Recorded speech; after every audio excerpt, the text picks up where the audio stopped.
De-aging actors, nanotech suits, mechanical tentacles, New York set extensions, complications, Doctor Strange's magnificent powers, explosions, crashes, and a man made of sand. All this required both a high quality and a high quantity of VFX.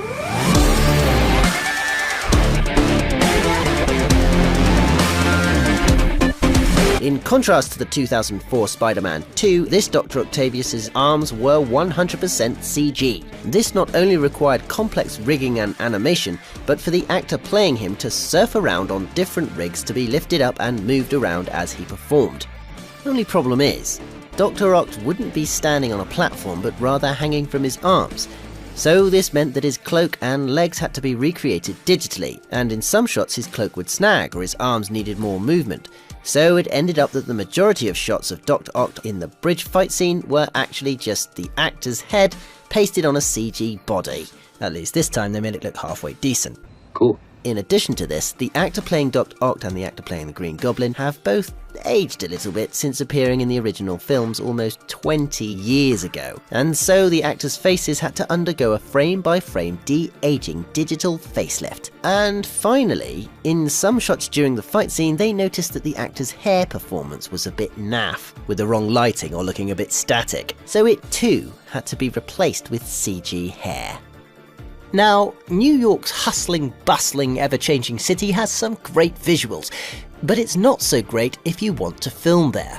Early on, filmmakers knew that New York would have to be digitally recreated, as shooting in New York wasn't going to be possible, what with all the headache of closing off areas, time limits, and expensive permits. So Doctor Strange's Sanctum Sanctorum was actually a set built in Atlanta, and the rest of the building, all the moving trees, leaves, and cars, as well as this guy here, were CG.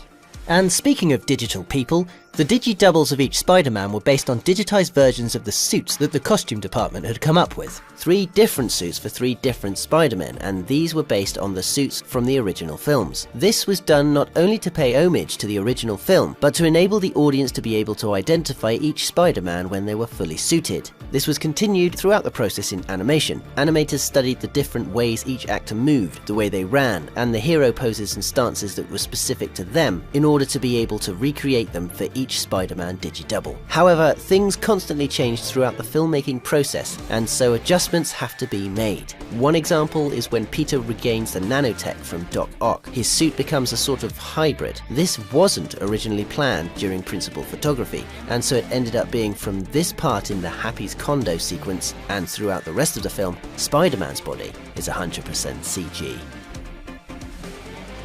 Please give us a like if you enjoyed this video. Don't forget the links to the music used in this video are in the video description, and as always, be sure to let us know in the comment section which movie VFX you'd like to see behind next.